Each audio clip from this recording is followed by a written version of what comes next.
ସମସ୍ତଙ୍କୁ ପ୍ରଭୁ ଆଜି ଜାଗ୍ରତ କଲ, ସଚେତନ କଲ ତମର ସେ ରବ ଶୁଣିବା ପାଇଁ। ପ୍ରଭୁ ତମେ ସ୍ୱର୍ଗୀୟ ବୁଦ୍ଧି ଜ୍ଞାନରେ ପରିପୂର୍ଣ୍ଣ କର। ପବିତ୍ର ଆତ୍ମା ଆଜି ତମେ କଥା କୁହ। Hallelujah, thank you Jesus. ପ୍ରଭୁ ତମେ ବକ୍ତା ହୁଅ। ପ୍ରଭୁ ଆମମାନଙ୍କୁ କିଛି ଶିଖାଅ ବୋଲି ପ୍ରାର୍ଥନା କରୁଛି। ସ୍ୱର୍ଗୀୟ ବୁଦ୍ଧି ଜ୍ଞାନରେ ପରିପୂର୍ଣ୍ଣ କର। ସ୍ୱର୍ଗୀୟ ପ୍ରଭୁ ଜ୍ଞାନରେ ପରିପୂର୍ଣ୍ଣ କର, ଯେପରି ଆମର ଆତ୍ମିକ ଚକ୍ଷୁ, ଆତ୍ମିକ କର୍ଣ୍ଣ ପରିପୂର୍ଣ୍ଣ ହବ ପିତା। ଧନ୍ୟବାଦ କରୁଛୁ। Hallelujah Lord. ପ୍ରଭୁ ଆଜି ଆମଙ୍କର ପ୍ରୟୋଜନ କଣ ଅଛି ତମେ ଜାଣିଛ। ପ୍ରୟୋଜନ ଜାଣି ତମେ ସେଇ ପ୍ରୟୋଜନ ଭିତ୍ତିକ ବାକ୍ୟ ପ୍ରଦାନ କର ବୋଲି ପ୍ରାର୍ଥନା କରୁଛୁ। ଧନ୍ୟବାଦ ପିତା। ପ୍ରାର୍ଥନା ଶ୍ରବଣ କଲ।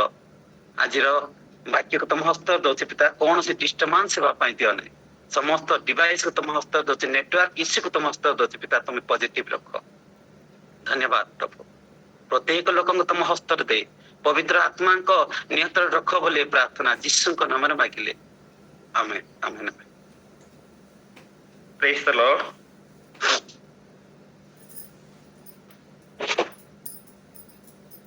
Hallelujah, thank you Jesus. ଆଉ ଆଜିର ଟପିକ ମୁଁ ନେଇଛି ନିଜର ପରିବାର ରକ୍ଷା ନିମନ୍ତେ ଗୋଟେ ଜାହାଜ ନିର୍ମାଣ କରିବା। ନିଜର ପରିବାର ରକ୍ଷା ନିମନ୍ତେ ଗୋଟେ ଜାହାଜ ନିର୍ମାଣ କରିବା। ଆଜି ସେଦିନ ନହ ତାଙ୍କର ପରିବାର ନିର୍ମାଣ ନିମନ୍ତେ ଜାହାଜ ନିର୍ମାଣ କରିଥିଲେ। ଆଜି ପ୍ରଭୁ ଆମମାନଙ୍କୁ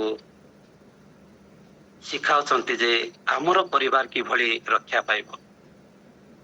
ଆମର ପରିବାର ରକ୍ଷା ପାଇବା ନିମନ୍ତେ ଗୋଟେ ଜାହାଜ ନିର୍ମାଣ କରିବା। ଆସନ୍ତୁ ମତେ ବାକ୍ୟ ପଢିବା ପାଇଁ ଟିକେ ସାହାଯ୍ୟ କରିବେ। ଏଭ୍ରି ପୁସ୍ତକ 11:7 ଟିକେ ପଢିବା ପାଇଁ ସାହାଯ୍ୟ କରିବେ।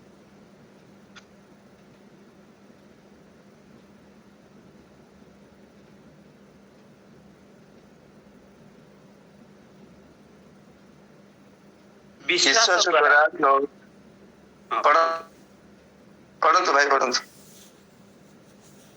ପଢନ୍ତୁ ଭାଇ, ପଢନ୍ତୁ। ବିଶ୍ୱାସ ଦ୍ୱାରା ନହ ସେ ସମୟ ପର୍ଯ୍ୟନ୍ତ ଅପ୍ରକାଶିତ ବିଷୟ ସମ୍ବନ୍ଧରେ ପ୍ରତ୍ୟାଦେଶ ପାଇ ଭକ୍ତି ସହକାରେ ଆପଣା ପରିବାର ରକ୍ଷା ନିମନ୍ତେ ଗୋଟିଏ ଜାହାଜ ନିର୍ମାଣ କଲେ। ପୁଣି ସେଇ ବିଶ୍ୱାସ ଦ୍ୱାରା ସେ ଜଗତକୁ ଦୋଷୀ କରି ବିଶ୍ୱାସ ଅନୁଯାୟୀ ଧାର୍ମିକତାର ଅଧିକାରୀ ହେଲେ। ତେଣୁ ଖ୍ରୀଷ୍ଟରେ ପ୍ରିୟ ଭାଇ ଓ ଭଉଣୀ ମାନେ, ଏ ନହର ଷ୍ଟୋରି ତ ଆପଣ ସମସ୍ତେ ଜାଣିଛନ୍ତି ପୂର୍ବରୁ। ଏ ଗୋଟେ ଅତି ପରିଚୟ ବାକ୍ୟ। ତେଣୁ ସେଦିନ ନହ ପବିତ୍ର ଆତ୍ମାରେ ପରିଚାଳିତ ହେଇ ପରମେଶ୍ୱରଙ୍କର କଥା ପାଳନ କରି ତାଙ୍କର ବାକ୍ୟ ଅନୁଯାୟୀ ସେ ନିଜର ପରିବାର ରକ୍ଷା ନିମନ୍ତେ ଗୋଟେ ଜାହାଜ ତିଆରି କଲେ। ଆଜି ଆମମାନଙ୍କୁ ସେଇ ସମୟ ଆସିଛି, ଆମମାନଙ୍କର ପରିବାର ରକ୍ଷା ନିମନ୍ତେ ଆମେ ଜାହାଜ ତିଆରି କରିବା। ଆଉ ତେଣୁ 9 ଜଣେ ପ୍ରଚାରକ ଥିଲେ। ଆଉ ତାଙ୍କ ବାକ୍ୟରେ କୌଣସି ଆତ୍ମା ଉଦ୍ଧାର ହେଇପାରି ନଥିଲେ, କିନ୍ତୁ ପ୍ରଭୁଙ୍କର ସେ ଗୋଟେ ବିଶ୍ୱସ୍ତ ଲୋକ ଥିଲେ। ପ୍ରଭୁଙ୍କ ଦୃଷ୍ଟିରେ ସମସ୍ତଙ୍କ ଠାରୁ କେବଳ ନହ ଧାର୍ମିକ ସାଧୁ ବ୍ୟକ୍ତି ଥିଲେ। ସେଥିପାଇଁ ପରମେଶ୍ୱର ତାଙ୍କୁ ବାଛିଲେ ଆଉ ତାଙ୍କୁ କଥା ହେଲେ। ସେ ସମୟରେ ଅନେକ ପାପରେ ପରିପୂର୍ଣ୍ଣ ଥିଲା ଜଗତ, କିନ୍ତୁ ନହ ଯେହେତୁ ଗୋଟେ ଧାର୍ମିକ ବ୍ୟକ୍ତି ଥିବାରୁ ପରମେଶ୍ୱର ନହଙ୍କ ସହିତ କଥା ହେଲେ ଆଉ ତାଙ୍କୁ ନିର୍ଦ୍ଦେଶ ଦେଲେ ଗୋଟେ ଜାହାଜ ନିର୍ମାଣ କରି ପରିବାରକୁ ରକ୍ଷା କରିବା ନିମନ୍ତେ। ଆସନ୍ତୁ ଆଉ ଗୋଟେ ବାକ୍ୟ ପଢିବା। ପ୍ରଥମ ପିତର 3:20 ଟିକେ ପଢିବା ପାଇଁ ସାହାଯ୍ୟ କରିବେ। ମୁଁ ପଢିଲେ ତ ଭଲ। ପ୍ରଥମ ପିତର 3:20। ପୂର୍ବ କାଳରେ ନହଙ୍କ ସମୟରେ ଜାହାଜ ନିର୍ମିତ ହେଉଥିବା ବେଳେ ଯେତେବେଳେ ଈଶ୍ୱର ଦୀର୍ଘ ସହିଷ୍ଣୁ ହୋଇ ଅପେକ୍ଷା କରୁଥିଲେ, ସେହି ସମୟରେ ସେମାନେ ଅବାଧ୍ୟ ହୋଇଥିଲେ। ସେହି ଜାହାଜରେ ପ୍ରବେଶ କରି ଅଳ୍ପ ଲୋକ, ଅର୍ଥାତ୍ 8 ପ୍ରାଣୀ ଜଳ ମଧ୍ୟ ଦେଇ ରକ୍ଷା ପାଇଲେ। ପ୍ରେଜ୍ ଦ ଲର୍ଡ। ତେଣୁ ଖ୍ରୀଷ୍ଟରେ ପ୍ରିୟ ଭାଇ ଓ ଭଉଣୀ ମାନେ, ଆଉ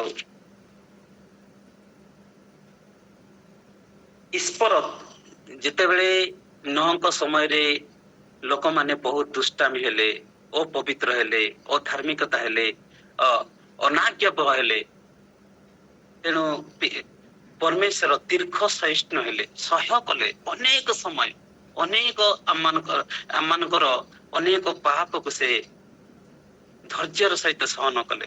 ଯେତେବେଳେ ଅସମ୍ଭାଳ ହେଲା, ନହଙ୍କୁ କହିଲେ ଆଉ ଆଉ ଜଗତ ବିନଷ୍ଟ ହେବା ପାଇଁ ଯାଉଛି, ଆଉ ସେଇଥିପାଇଁ ଯେହେତୁ ମୁଁ ଦେଖିଲି ତମେ ଜଣେ ଗୋଟେ ଧାର୍ମିକ ଲୋକ ଦେଖାଯାଉଛ ମୋ ଆଖିରେ, ତେଣୁ ତମେ ଗୋଟେ ଜାହାଜ ନିର୍ମାଣ କର, ଯେପରି ତମର ପ୍ରାଣୀ, ତମର ପରିବାର ଲୋକ ସେଠି ରକ୍ଷା ପାଇବେ।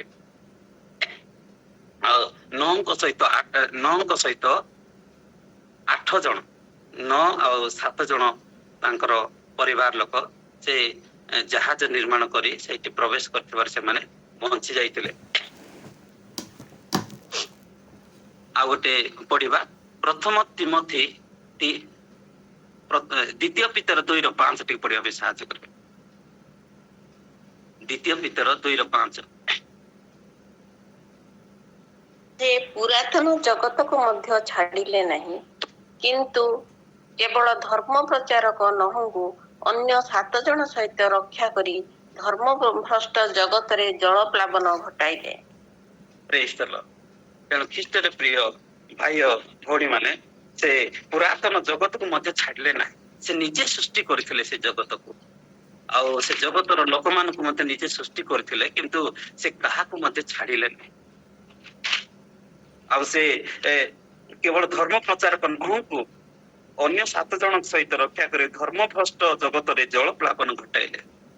ଧର୍ମ ଭ୍ରଷ୍ଟ ଜଗତ, ଦେଖନ୍ତୁ ଆଜି ଏଇ ଜଗତ ମଧ୍ୟ ଧର୍ମ ଭ୍ରଷ୍ଟ ଆଡକୁ ଯାଉଛି କି?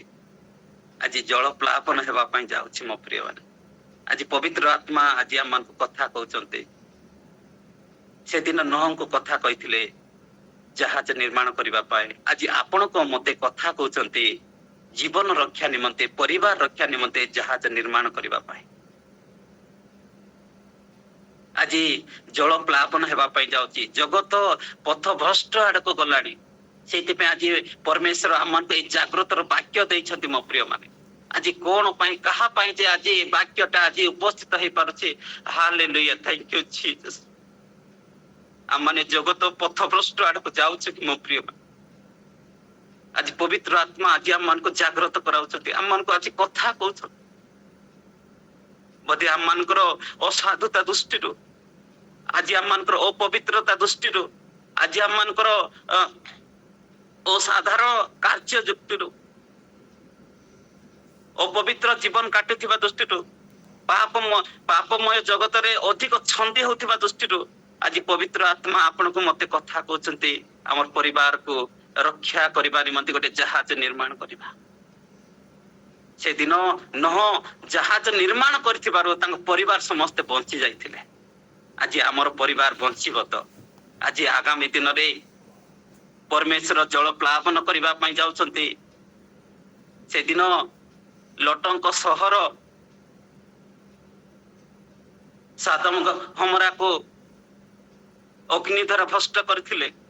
ଆଜି ଆମ ସହର ସେଭଳି ହେବା ପାଇଁ ଯାଉଛି ମୋ ପ୍ରିୟ ମାନେ। ଅତି ଶୀଘ୍ର ସଚେତନ ହେବା, ଜାଗ୍ରତ ହେବା। ପ୍ରଥମ ତିମୋଥୀ 3:4-5 ଟିକେ ପଢିବା ସାହାଯ୍ୟ କରିବେ। ପ୍ରଥମ ତିମୋଥୀ 3:4-5।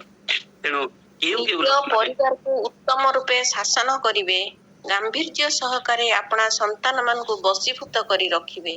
କେହି ଯେବେ ଆପଣା ପରିବାରକୁ ଶାସନ କରିବାକୁ ଜାଣି ନାହିଁ, ତେବେ ସେ କିପରି ଈଶ୍ୱରଙ୍କ ମଣ୍ଡଳୀର ତତ୍ତ୍ୱ ନେବ? Praise the Lord, hallelujah, thank you Lord Jesus. ତେଣୁ ଖ୍ରୀଷ୍ଟରେ ପ୍ରିୟ ଭାଇ ଓ ଭଉଣୀ ମାନେ, ଏଠାରେ ପାଉଲ ତିମୋଥୀକୁ କହୁଛନ୍ତି। ପାଉଲ କାହା କହୁଛନ୍ତି? ତିମୋଥୀକୁ କହୁଛନ୍ତି। ପାଉଲ ନିଜର ଶିଷ୍ୟ ଭାବରେ ତିମୋଥୀକୁ ଗ୍ରହଣ କରିଥିଲେ, ଆଉ ସେ ବହୁତ ଆତ୍ମାର କଥା ଗୁଡାକ ତିମୋଥୀଙ୍କୁ କହୁଥିଲେ। ନିଜର ପୁଅ ଝିଅକୁ କିଭଳି ଶିକ୍ଷା ଦେଇ ଯୀଶୁଙ୍କ ନିକଟକୁ ଆଣିବା ଦରକାର। ନିଜର ପରିବାରକୁ ବଞ୍ଚେଇବା ପାଇଁ ଜାହାଜ ନିର୍ମାଣ କରିବାକୁ ପଡିବ। ସ୍ୱର୍ଗକୁ ଯିବା ପାଇଁ କେବଳ ଜାହାଜ ହିଁ ଆମମାନଙ୍କୁ ବଞ୍ଚେଇ ପାରିବ। ସେ କେଉଁ ଜାହାଜ ଆମମାନଙ୍କୁ ଆଜି ନିର୍ମାଣ କରିବାକୁ ପଡିବ ମୋ ପ୍ରିୟ? ଆଜି ପାଉଲ ମଧ୍ୟ କହୁଛନ୍ତି ନିଜ ପରିବାରକୁ ଉତ୍ତମ ରୂପେ ଶାସନ କରିବେ। ଆମର ପରିବାର ଆଜି ପଥଭ୍ରଷ୍ଟ ହେବା ପାଇଁ ଯାଉ, ପଥଭ୍ରଷ୍ଟରେ ଚାଲିଗଲାଣି କି? ଆଜି ବାକ୍ୟ ଦଉଛନ୍ତି ଉତ୍ତମ ରୂପେ ଶାସନ କରିବେ। ବୋଧେ ଆମ ପରିବାର ଗୁଡାକ ଉତ୍ତମ ନୁହନ୍ତି, ସେଇଥିପାଇଁ ଆଜି ଏ ବାକ୍ୟ ଆଜି ଆମମାନଙ୍କ ସମ୍ମୁଖରେ ଆସୁଛି ମୋ ପ୍ରିୟ ମାନେ।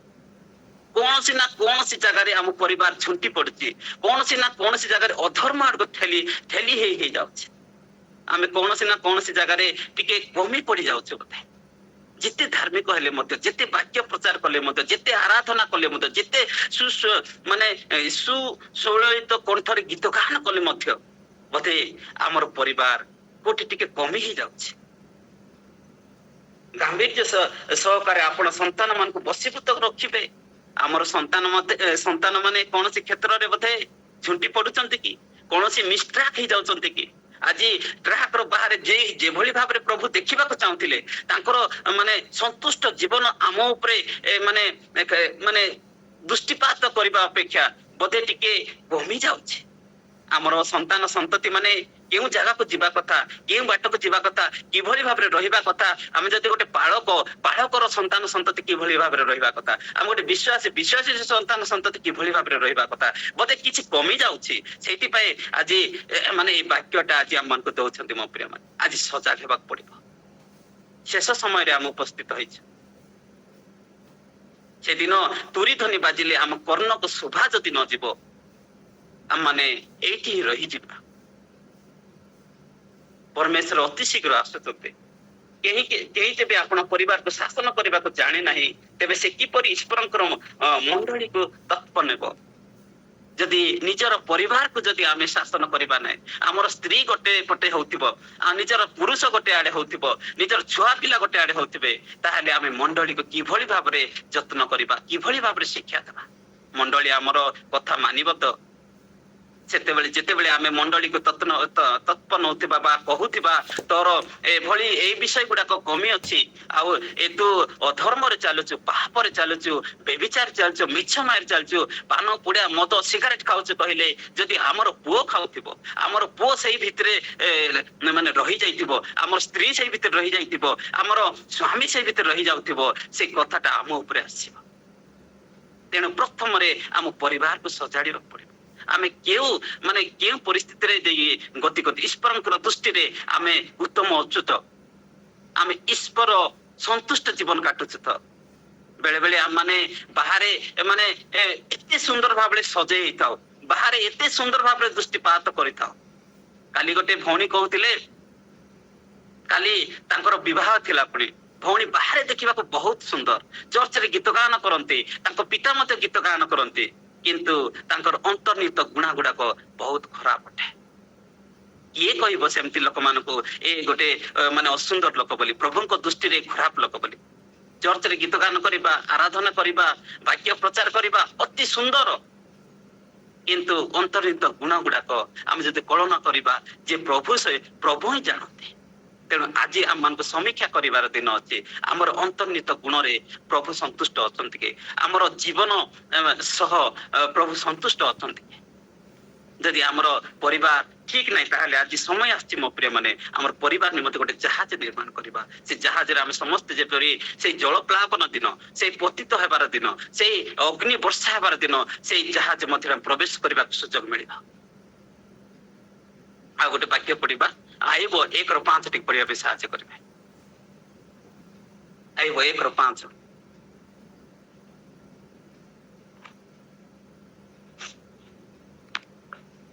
ପୁଣି ପାଳିକ୍ରମେ ସେମାନଙ୍କ ଭୋଜର ଦିନ ଗତ ହୁଅନ୍ତେ ଆଇବ ସେମାନଙ୍କୁ ଡକାଇ ପବିତ୍ର କଲା।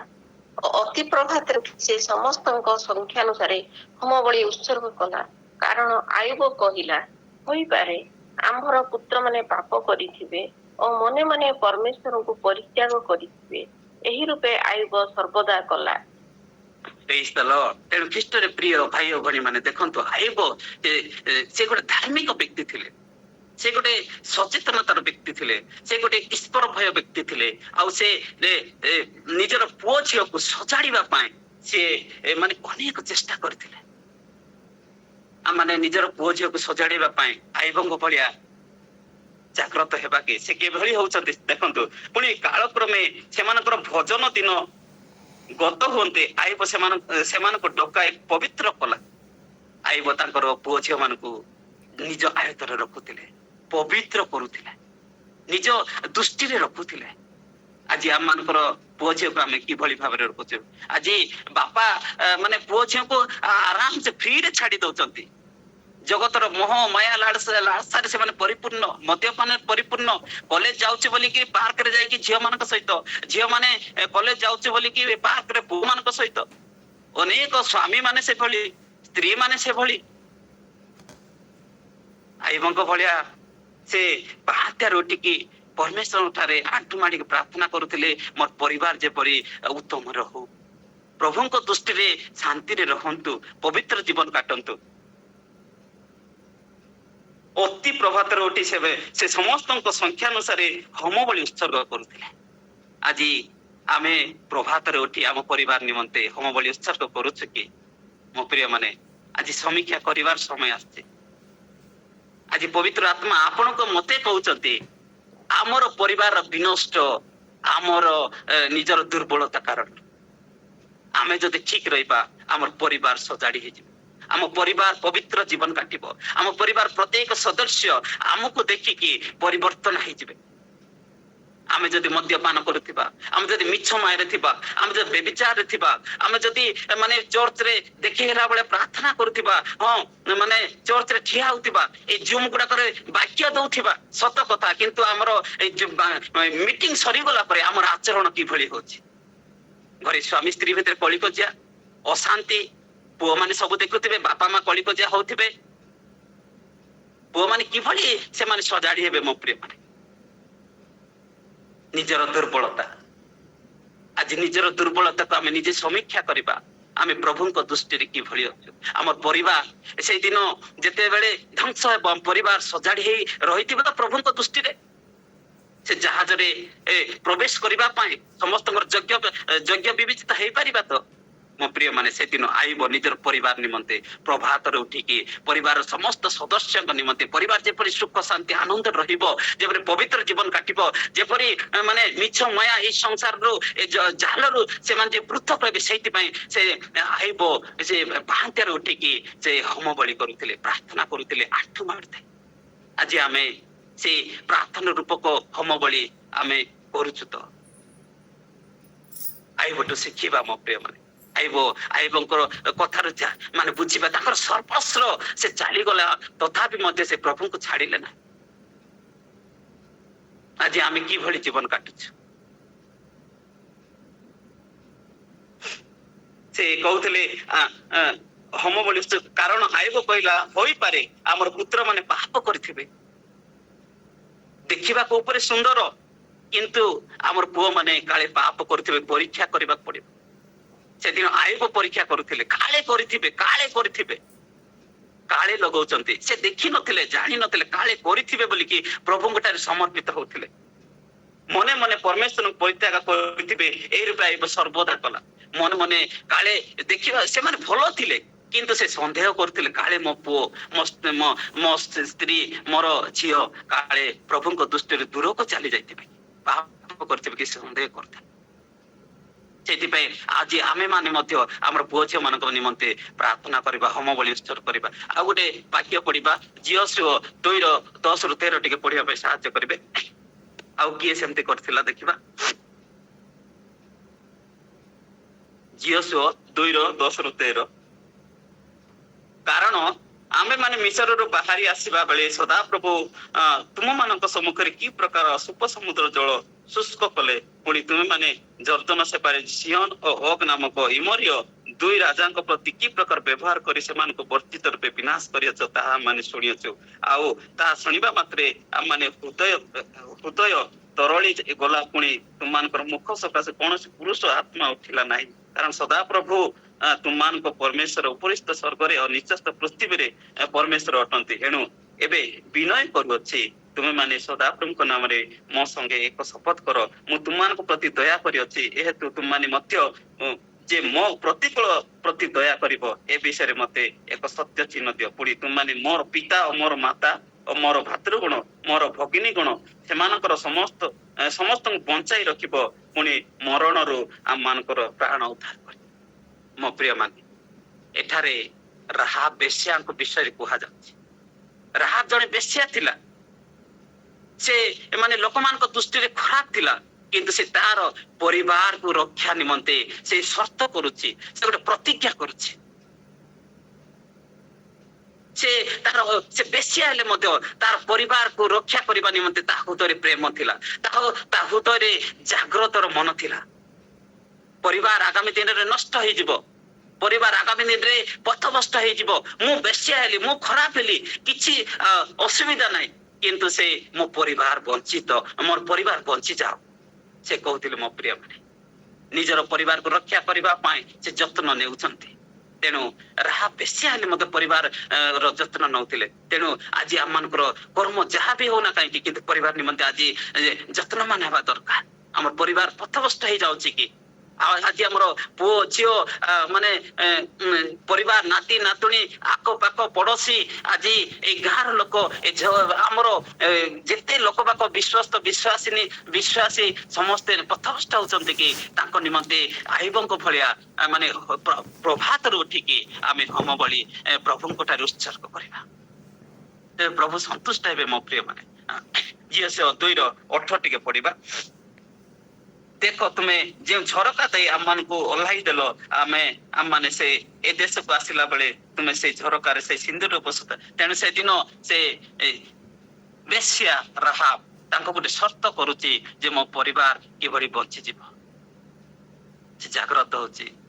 ଆଉ ସେଦିନ ଅନେକ ଲୋକଙ୍କର ପରିବାର ନଷ୍ଟ ହେଲା, କିନ୍ତୁ ଅନେକ ଲୋକଙ୍କୁ ସେ ଇସ୍ରାଏଲ ଲୋକମାନେ ଧ୍ୱଂସ କଲେ, କିନ୍ତୁ ରାହାବ ବେଶ୍ୟାର ପରିବାରକୁ ସେ ଛାଡିଲେ। ତାଙ୍କର ରାହାବ ବେଶ୍ୟା ଦ୍ୱାରା ତାଙ୍କ ପରିବାର ବଞ୍ଚିତ ହେଇଗଲା।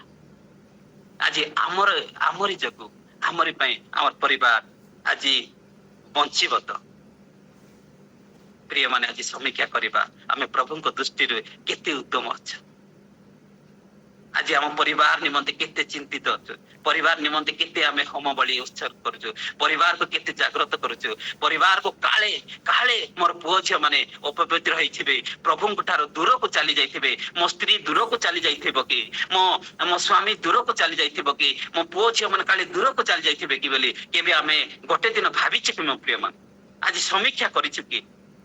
ଆଜି ପ୍ରଭୁ ଆପଣଙ୍କ ମତେ କଥା କହୁଛନ୍ତି ସେ ସମୀକ୍ଷା କରିବା ପାଇଁ, ସେ ଜାହାଜରେ ମାନେ ପ୍ରବେଶ କରିବାର ସୁଯୋଗ ଦଉଛନ୍ତି। ମୋ ପ୍ରିୟ ମାନେ, ଯୋଗ୍ୟ ବିବେଚିତ କରୁছে। ଆଜି ସମୟ ଅଛି ଆମମାନଙ୍କୁ ସେ ଜାହାଜରେ ପ୍ରବେଶ କରିବା ପାଇଁ, ତାଙ୍କୁ ଯୋଗ୍ୟ ବିବେଚିତ କରିବା। ସମୟ ଉପସ୍ଥିତ ହେବ। ସେଦିନ ସଦମ ଗମୋରା ପାଖରେ ଆଉ ସମୟ ନଥିଲା।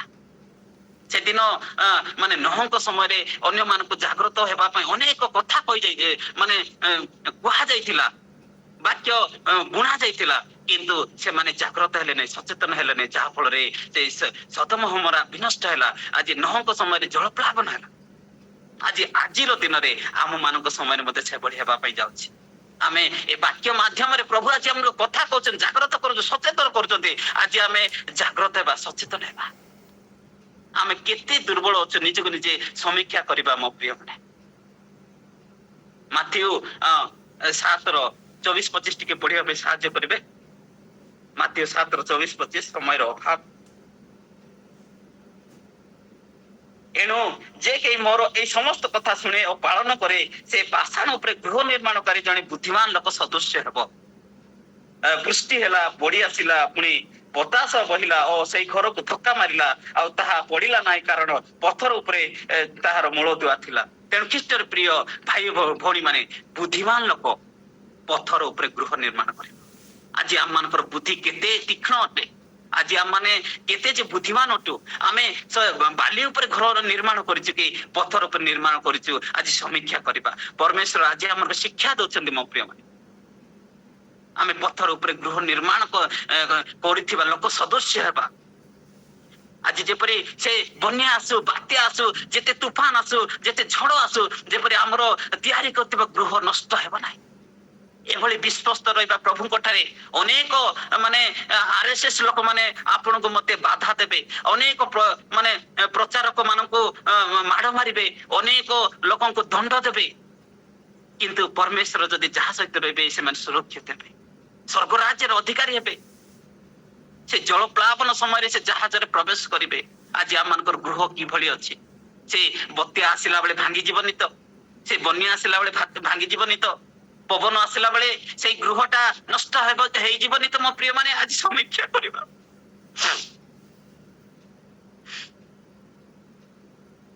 Thank you, Jesus. Thank you, Holy Spirit. Thank you, Lord Jesus. Glory to God. Thank you, Lord. Thank you, Master. Thank you, Holy Spirit. Thank you, Jesus.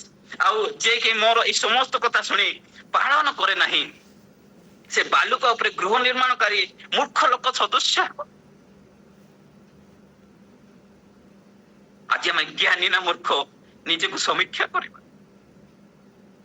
Hallelujah, thank you Lord Jesus. ଆଜି ସମୀକ୍ଷା କରିବାର ସମୟ ଉପସ୍ଥିତ ହବନି ମୋ ପ୍ରିୟ ମାନେ। ଆଜି ପ୍ରଭୁ ଆପଣଙ୍କୁ ମତେ ସେ ସମୟ ଦଉଛନ୍ତି। ଆଜି ଆମେ ଜ୍ଞାନବାନ ହେବା ନା ମୂର୍ଖ ହେବା? ପ୍ରେଜ୍ the Lord, thank you Jesus. ତେଣୁ ସେ ବୁଦ୍ଧିମାନ ଲୋକ ସଦୃଶ୍ୟ ହେବା। ଆଜି ବେଳ ଥାଉ ତ ସଜାଡି ହେବା ମୋ ପ୍ରିୟ ମାନେ। ସେ ଜାହାଜକୁ ନିର୍ମାଣ କରିବା, ଆମର ପରିବାର ଯେପରି ନଷ୍ଟ ନ ହୁଏ। ତେଣୁ ଜାଗ୍ରତ ହେବା। ତେଣୁ ହାଲେଲୁୟା, ଥ୍ୟାଙ୍କ ୟୁ ଜିସସ୍। ତେଣୁ ଆମମାନଙ୍କୁ ଆଜି କଣ କରିବାକୁ ହେବ? ଷ୍ଟ୍ରିକ୍ଟଲି କାମ କରିବା। ପ୍ରଥମ ସାମୁଏଲ 2:21 ଟିକେ ପଢିବା ପାଇଁ ସାହାଯ୍ୟ କରିବେ। ପ୍ରଥମ ସାମୁଏଲ 2:21। ଏଉତାରେ ସେମାନେ ଆପଣା ଗୃହକୁ ଫେରିଗଲେ। ପୁଣି ସଦାପ୍ରଭୁ ହାନାର ତତ୍ତ୍ୱାବଧାରଣ କଲେ ଓ ସେ ଗର୍ଭଧାରଣ କରି 3 ପୁତ୍ର ଓ 2 କନ୍ୟା ପ୍ରସବ କଲେ।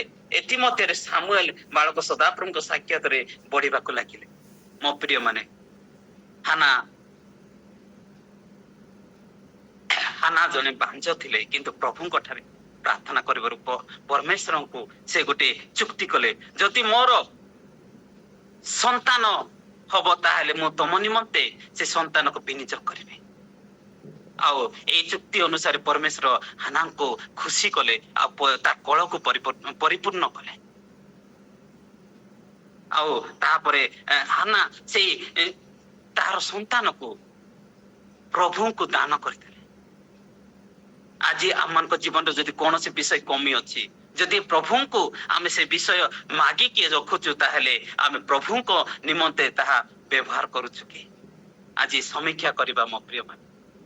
ତେଣୁ ହାନା ସେଦିନ ସାମୁଏଲକୁ ସେ ପ୍ରଭୁଙ୍କ ସେବା ନିମନ୍ତେ ବିନିଯୋଗ କଲେ। ଆଉ ସେ ଏଲିଙ୍କ ନିମନ୍ତେ ଏଲିଙ୍କୁ ମାନେ ଗୁରୁ କରିକି ତାଙ୍କର ତଳେ ଶିଷ୍ୟ ହେଇକି ରହିବା ପାଇଁ ସାମୁଏଲକୁ ଥିଲେ। ସେଦିନ ଏଲିଙ୍କ ପୁତ୍ରମାନେ ନଷ୍ଟ ହେଇଯାଉଥିଲେ, କିନ୍ତୁ ସାମୁଏଲ ଏଲିର କଥାରେ ରହିକି ଚଳିଲେ, ଜୀବନ କାଟିଲେ। ଦେଖିବା ବିଳାପ 2:19 ଟିକେ ପଢିବା ପାଇଁ ସାହାଯ୍ୟ କରିବେ। ସମୟ ହେଇଯାଉଛି, ଦୟାକରି।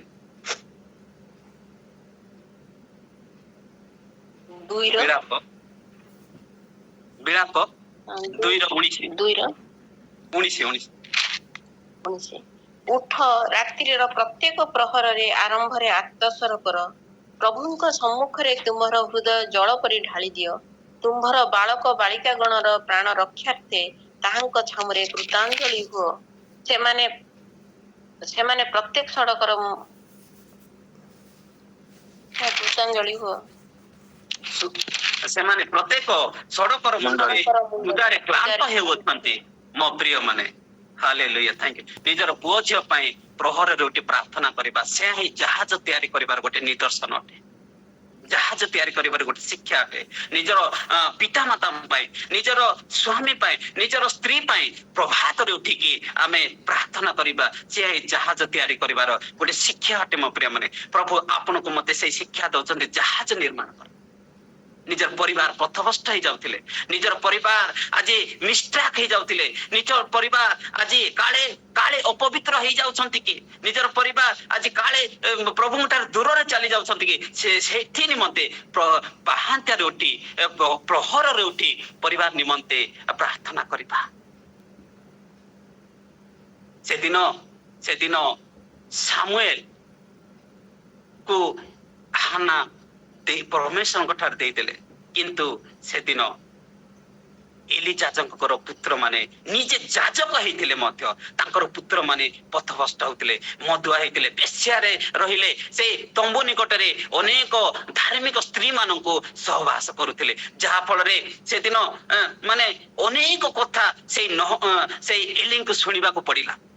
ସେ ଏଲି ଗୋଟେ ଏତେ ଧାର୍ମିକ ଯାଜକ ହେଇଥିଲେ ମଧ୍ୟ ତାଙ୍କର ସନ୍ତାନ ମାନେ ଧାର୍ମିକ ନଥିଲେ, ପ୍ରଭୁଙ୍କ ଦୃଷ୍ଟିରେ କଳଙ୍କିତ ଜୀବନ କାଟିଥିଲେ। ସେମାନେ ଦେଖେଇଲେ ମୋର ପିତା ତ ଏତେ ବଡ ଯାଜକ, ମୁଁ ଯାହା କହିଲେ ମଧ୍ୟ ଆଜି ଏ ଜଗତ ଶୁଣିବ। ଆଜି ଆମମାନଙ୍କ ଜୀବନରେ ଆମେ ଗୋଟେ ବଡ ଶିକ୍ଷକ ହେଇଥାଉ, ଗୋଟେ ବଡ ପାଳକ ହେଇଥାଉ, ଗୋଟେ ବଡ ଚାକିରିଆ ହେଇଥାଉ, ବଡ ଧନଶାଳୀ ବ୍ୟକ୍ତି ହେଇଥାଉ, ଗୋଟେ ମୁଖ୍ୟମନ୍ତ୍ରୀର ପୁଅ ହେଇଥାଉ, ଗୋଟେ କଲେକ୍ଟରର ପୁଅ ହେଇଥାଉ, ଝିଅ ହେଇଥାଉ, ଆମେ ନିଜର ପିତାଙ୍କର ମାନେ ଯୋଉ କାରୁକାର୍ଯ୍ୟକୁ ଆମେ ଲକ୍ଷ୍ୟ ନ କରି ଆମେ ବେଳେ ବେଳେ ଆମେ ପରମେଶ୍ୱରଙ୍କର ବିରୁଦ୍ଧାଚରଣ କାର୍ଯ୍ୟ କରିଥାଉ, ସେଥିରେ ପ୍ରଭୁ ଅସନ୍ତୁଷ୍ଟ ହଉଛନ୍ତି। ଆଉ ଆପଣଙ୍କର ମୋର ପୁଅ ଝିଅ ଲୋକବାକ ମାନେ, ମୋର ମା ବାପା, ମୋର ଭାଇ ଭଉଣୀ, ମୋର ମାନେ ଜ୍ଞାତି କୁଟୁମ୍ବ ଏଭଳି ପଥଭ୍ରଷ୍ଟ ହଉଛନ୍ତି କି? ଆଜି ସମୀକ୍ଷା କରିବାର ସମୟ ଆସିଛି ମୋ ପ୍ରିୟ ମାନେ। ହାଲେଲୁୟା। ଆଜି ସମୀକ୍ଷା କରିବା, ତାଙ୍କ ନିମନ୍ତେ ଜାହାଜ ନିର୍ମାଣ କରିବା। କିଭଳି ଜାହାଜ ନିର୍ମାଣ କରିବା? ପ୍ରହରରେ ଉଠିକି ତାଙ୍କ ନିମନ୍ତେ ପ୍ରାର୍ଥନା କରିବା, ପ୍ରହରରେ ଉଠିକି ତାଙ୍କର ପରିବର୍ତ୍ତନ ନିମନ୍ତେ, ତାଙ୍କର ପବିତ୍ର ଜୀବନ କାଟିବା ନିମନ୍ତେ, ତାଙ୍କର ଉତ୍ତମ ଜୀବନ କାଟିବା ନିମନ୍ତେ, ଜାହାଜରେ ମାନେ ପ୍ରବେଶ କରିବା ନିମନ୍ତେ ଯୋଗ୍ୟ ବିବେଚିତ ହେବା ନିମନ୍ତେ ଆମେ ପ୍ରହରରେ ଉଠି ତାଙ୍କ ନିମନ୍ତେ ପ୍ରାର୍ଥନା କରିବା ଉଚିତ। ଆଉ ଜିହସିଅ 54:13 ଟିକେ ପଢିବା ପାଇଁ ସାହାଯ୍ୟ କରିବେ। ଜିସାଇୟ 54:13, ଜିସାଇୟ 54:13। ତୁମର ସନ୍ତାନ ଗଣ ସମସ୍ତେ ସଦାପ୍ରଭୁଙ୍କ ଦ୍ୱାରା ଶିକ୍ଷିତ ହେବେ ଓ ତୁମ ସନ୍ତାନ ଗଣର ମହାଶାନ୍ତି ହେବ।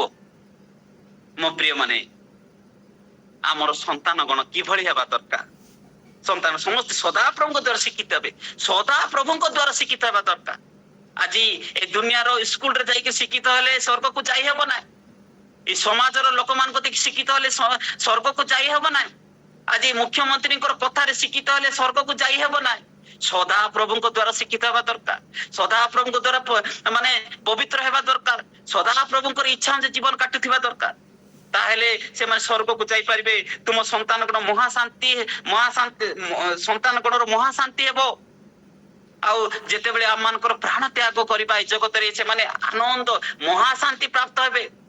ଆଉ ସେ ମହାଶାନ୍ତି ନିମନ୍ତେ ଆଜି ଆମମାନଙ୍କୁ ସମୟ ଥାଉ ଥାଉ ଜାଗ୍ରତ ହେବାକୁ ପଡିବ ମୋ ପ୍ରିୟ। ଆଉ ପ୍ରଥମ ସାମୁଏଲ 2:27-34 ଟିକେ ପଢିବେ, ଲାଷ୍ଟ ପଢିଦବା। ପ୍ରଥମ ସାମୁଏଲ 2:27-34।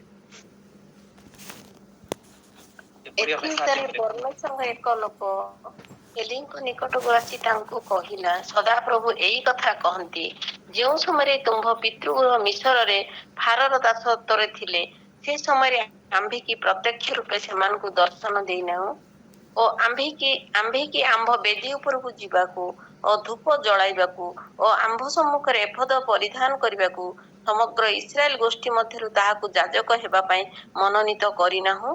ଆହୁରି ଆମ୍ଭେକି ଇସ୍ରାଏଲ ସନ୍ତାନଙ୍କର ଅଗ୍ନିକୃତ ସମସ୍ତ ଉପହାର ତୁମ୍ଭ ପିତୃଗୃହକୁ ଦେଇନାହୁଁ। ତେବେ ଆମ୍ଭେ ଆପଣା ଆବାସରେ ଯେ ବଳି ଓ ନୈବେଦ୍ୟ ଉତ୍ସର୍ଗ କରିବାକୁ ଆଜ୍ଞା ଦେଇଅଛୁ, ତୁମ୍ଭେମାନେ କାହିଁକି ତହିଁରେ ପଦାଘାତ କରୁଅଛ? ପୁଣି ଆମ୍ଭ ଲୋକ ଇସ୍ରାଏଲର ସର୍ବୋତ୍ତମ ସମସ୍ତ ନୈବେଦ୍ୟରେ ଆପଣମାନଙ୍କୁ ହୃଷ୍ଟପୁଷ୍ଟ କରିବା ନିମନ୍ତେ ଆମ୍ଭ ଅପେକ୍ଷା ଆପଣା ପୁତ୍ରମାନଙ୍କର ଅଧିକ ଗୌରବ ଦେଉଅଛ। ଏଣୁ ସଦାପ୍ରଭୁ ଇସ୍ରାଏଲ ପରମେଶ୍ୱର କହନ୍ତି, ତୁମ ଗୃହ ତୁମ ପିତୃଗୃହ ଆମ ସମ୍ମୁଖରେ ଅନନ୍ତ କାଳ ଗମନାଗମନ କରିବେ ବୋଲି ଆମେ କହିଥିଲୁ। ପ୍ରମାଣ ପ୍ରମାଣ ମାତ୍ର ଏବେ ସଦାପ୍ରଭୁ କହନ୍ତି ତାହା ଆମ୍ଭଠାରୁ ଦୂର ହେଉ, କାରଣ ଯେଉଁମାନେ ଆମର ଗୌରବ କରନ୍ତି ଆମେ ସେମାନଙ୍କର ଗୌରବ କରିବା, ମାତ୍ର ଯେଉଁମାନେ ଆମକୁ ତୁଚ୍ଛ ଜ୍ଞାନ କରନ୍ତି ସେମାନେ ଲଘୁ ଜ୍ଞାନ କରାଯିବେ। ତେଣୁ ଖ୍ରୀଷ୍ଟର ପ୍ରିୟ ଭାଇ ଭଉଣୀ, ଆଉ 34ରେ ଏଭଳି ଲେଖାଯାଏ, ପୁଣି ତୁମର ଦୁଇ ପୁତ୍ର ହଫ୍ନି ଓ ପିନହସ ପ୍ରତି ଯାହା ଘଟିବ ତାହା ତୁମ ପାଇଁ ଚିହ୍ନ ସ୍ୱରୂପ ହେବ, ସେ ଦୁହେଁ ଏକ ଦିନରେ ମରିବେ। ତେଣୁ ଖ୍ରୀଷ୍ଟର ପ୍ରିୟ ଭାଇ ଭଉଣୀ, ଏହା ଏଲିଜାଙ୍କର କଥା କୁହାଯାଉଛି। ଆଉ ସେଦିନ ଏଲିଜାଙ୍କର ପୁତ୍ର ମାନେ ବହୁତ ଦୁଷ୍ଟ ଥିଲେ, ବହୁତ ମାନେ ଅଖାଡୁଆ ଥିଲେ, ସେ ପରମେଶ୍ୱର କଥାକୁ ସେମାନେ ପାଳନ କରୁନଥିଲେ, ସେମାନେ ଶୁଣିଲେ ନା। ସେଦିନ ପ୍ରଥମ ସାମୁଏଲ ଏଲିଙ୍କ ଶିଷ୍ୟ ହେଇକି ନିଜେ ସଜାଡି ହେଲେ, ଆଉ ମାନେ ଗୋଟେ ପ୍ରଭୁଙ୍କ ଦୃଷ୍ଟିରେ ଗୋଟେ ଉତ୍ତମ ହେଲେ, ଭବିଷ୍ୟତ ବକ୍ତା ହେଲେ, ଅନେକ ଲୋକଙ୍କର ଜୀବନ ଉଦ୍ଧାର କଲେ, କିନ୍ତୁ ନିଜେ ଯାଜକ ହେଇ ମଧ୍ୟ ତାଙ୍କର ସନ୍ତାନ ମାନେ ପଥଭ୍ରଷ୍ଟ ହେଲେ। ସେଇଥିପାଇଁ ପରମେଶ୍ୱର କହୁଛନ୍ତି, ଆଉ ପୁଣି ତୁମର ଦୁଇ ପୁତ୍ର ହଫ୍ନି ଓ ପିନହସ ପ୍ରତି ଯାହା ଘଟିବ ତାହା ତୁମ ପାଇଁ ଗୋଟେ ଚିହ୍ନ। ଆଜି ଆମ ପାଇଁ ମଧ୍ୟ ଚିହ୍ନ ଦଉଛନ୍ତି। ସେଦିନ ହଫ୍ନି ଓ ପିନହସ ପ୍ରତି ଆଜି ସେ ଏଲିୟକୁ ଚିହ୍ନ ଦେଲେ, ଆଜି ସେଇ ରୂପେ ସେ ଦୁହେଁ ଏକ ଦିନରେ ମରିବେ। ଆଜି ଆମର ସନ୍ତାନ ମାନେ ମରିବେ ନା ବଞ୍ଚିବେ, ଆଜି ଆମକୁ ସମୀକ୍ଷା କରିବାକୁ, ମୋ ପ୍ରିୟ ମାନେ, ଆମେ କେତେ ଆମ ପରିବାର ନିମନ୍ତେ ଜାଗ୍ରତ ଅଛୁ, ସଚେତନ ଅଛୁ, ସମୀକ୍ଷା କରିବା। ଆଉ ଶେଷରେ ପ୍ରଥମ ପିତର 3:20-21 ଟିକେ ପଢି ସମାପ୍ତ କରିବା। ଲାଷ୍ଟ ପ୍ରଥମ ପିତର 3:20-21।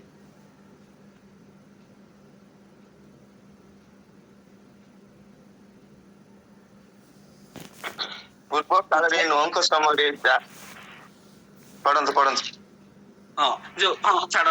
ତେଣୁ ଖ୍ରୀଷ୍ଟର ପ୍ରିୟ ଭାଇ ଭଉଣୀ, ପୂର୍ବ କାଳରେ ସେମାନେ ଯୋଉ ନୋହ ଜାହାଜ ତିଆରି କରିଥିଲେ, ଜାହାଜ ନିର୍ମାଣ କରିଥିଲେ, ଆଜି ଆମମାନଙ୍କ ନିମନ୍ତେ ସମୟ ଉପସ୍ଥିତ ହେଇଛି ସେ ଜାହାଜ ନିର୍ମାଣ କରିବା ପାଇଁ।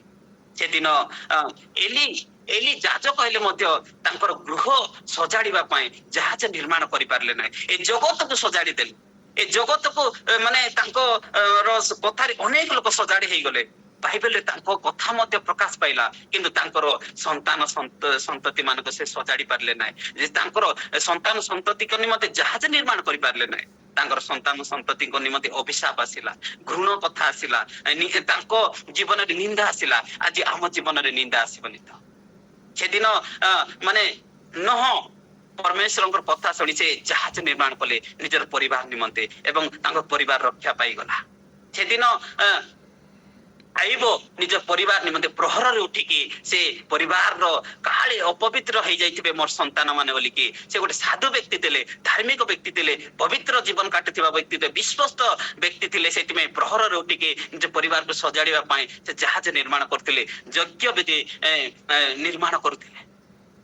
ତେଣୁ ଖ୍ରୀଷ୍ଟର ପ୍ରିୟ ଭାଇ ଭଉଣୀ ମାନେ, ଆଜି ଆମେ କେଉଁ ପ୍ରକାର ଜୀବନ କାଟୁଛୁ? ଆମ ପରିବାର ସେଇ ଜାହାଜରେ ପ୍ରବେଶ କରିପାରିବ ତ? ତେଣୁ ସେଇ ପରିବାରକୁ ବଞ୍ଚେଇବା ନିମନ୍ତେ, ରକ୍ଷା ନିମନ୍ତେ ଆମେ ଆଜି ଗୋଟେ ଜାହାଜ ନିର୍ମାଣ କରିବା କି? ଯେତେ ଦିନ ଯଦି ଚାଲି ଯାଇଛି ସେ ଛାଡି ଦିଅନ୍ତୁ, କିନ୍ତୁ ଆଜିର ଦିନଠାରୁ, ଏଇ ସମୟ ଠାରୁ ଆମେ ପ୍ରଭୁଙ୍କ ଭୟ, ପ୍ରଭୁଙ୍କର ଆଜ୍ଞା ଅନୁଯାୟୀ, ପ୍ରଭୁଙ୍କର ମାନେ ତୃପ୍ତି ଅନୁଯାୟୀ, ପ୍ରଭୁଙ୍କର ଇଚ୍ଛା ଅନୁଯାୟୀ ଜୀବନ କାଟିବା କି? ଆଜି ଯଦି ଆମର ପରିବାର ଯଦି ପଥଭ୍ରଷ୍ଟ ହେଇଯାଉଛି, ମୋ ପ୍ରିୟ ମାନେ, ଆଜି ସମୀକ୍ଷା କରିବା, ଆଉ ସେମାନଙ୍କ ନିମନ୍ତେ ପ୍ରହରରେ ଉଠି ପ୍ରାର୍ଥନା କରିବା କି ଆୟବଙ୍କ ଭାଇ। ତାହେଲେ ଆମର ଯେ ପରିବାର ବଞ୍ଚିଯିବ। ପ୍ରଭୁ ଆଜି ଆପଣଙ୍କୁ ଏଇ ଶିକ୍ଷା ଆଉ ମତେ ଏଇ ଶିକ୍ଷା ଦଉଛନ୍ତି, ଆମର ପରିବାର ରକ୍ଷା ନିମନ୍ତେ ଆମେ ହିଁ ଚେଷ୍ଟା କରିବା ଦରକାର। ଆଜି ଆମେ ଆଣ୍ଠୁ ପାତିବା ଦରକାର, ଯାହା ଫଳରେ ଆମ ପରିବାର ବଞ୍ଚିଯିବ, ଆଉ ସେଇ ସ୍ୱର୍ଗରେ ଏମାନେ ସ୍ଥାନ ପାଇବ, ସେଇ ଜାହାଜରେ ପ୍ରବେଶ କରିବା ନିମନ୍ତେ ଯୋଗ୍ୟ ବିବେଚିତ ହେଇପାରିବ। ପ୍ରଭୁ ଆପଣଙ୍କୁ ମତେ ଏଇ ବାକ୍ୟতে ପ୍ରଚୁର ମାତ୍ରା ଆଶୀର୍ବାଦ କରନ୍ତୁ। ଆମେନ୍।